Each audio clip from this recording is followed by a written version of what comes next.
Hey guys, welcome back to Contest Prep University. I'm Joe Klemczewski with Adam Atkinson. We're going to talk about how to reverse diet, although there are so many different methods or reasons people use that phrase.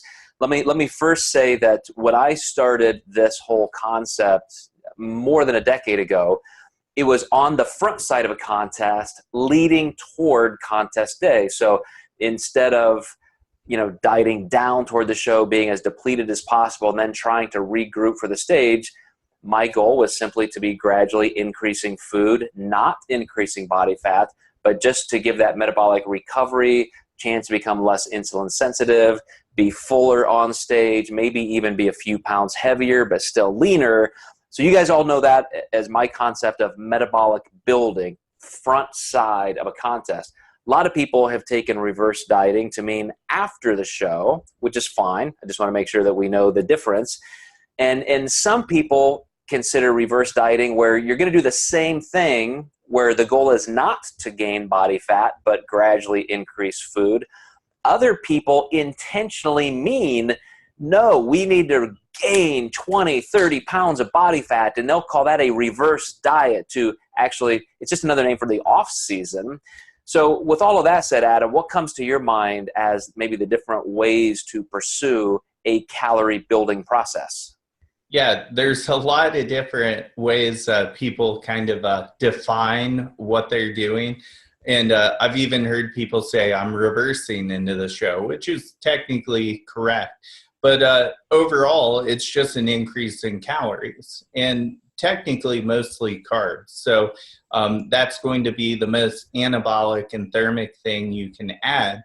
Of course, fats are going to have to go up because there's going to be carbs that have fats in them. So that's one of the biggest mistakes I see when I get other clients from coaches who are reversing people is their fats might be at like 30 grams and they're eating 300 grams of carbs. And I'm like, how?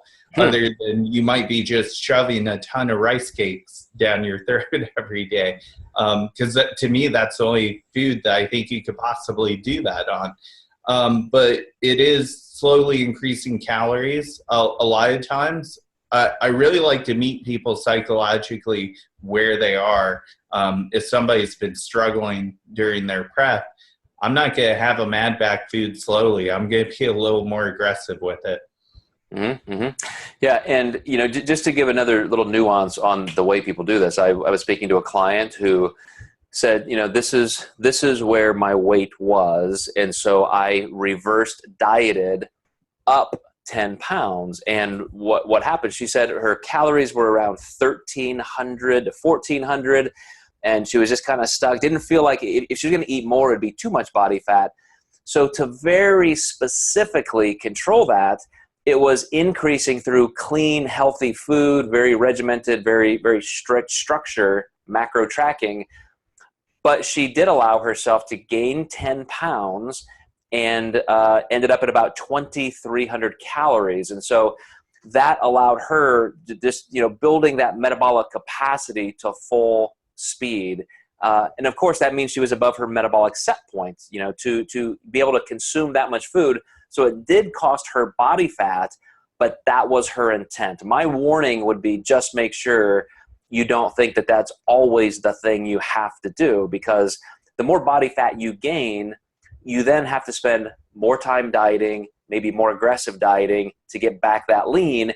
And any advantage you gained in lean body mass or metabolic capacity is going to be lost. So I've seen over and over and over in 25 years that it's the client who doesn't gain too much that then can afford a slower, easier dieting process that truly does maintain more lean body mass. Absolutely.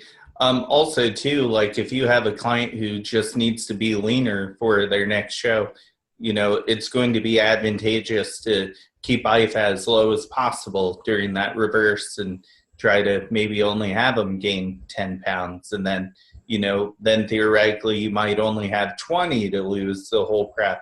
And that really puts them in position to win. And, time and time again, my clients that reverse with me and do an off season with me always do so much better than the ones just starting with me. It might be their first show, but at the same time, the worst thing is having someone heavier than they ever were for prep before. You just always, and they know it too. Like they just know it's going to be very difficult. Absolutely. So, well, guys, I hope that helps, because this is not a comprehensive look at reverse dieting, but we talk about this in different parts of different series. So just want to give an overview of the different types of things to consider with this one. So thank you for listening. Thank you, Adam, and we will catch you again in Contest Prep University.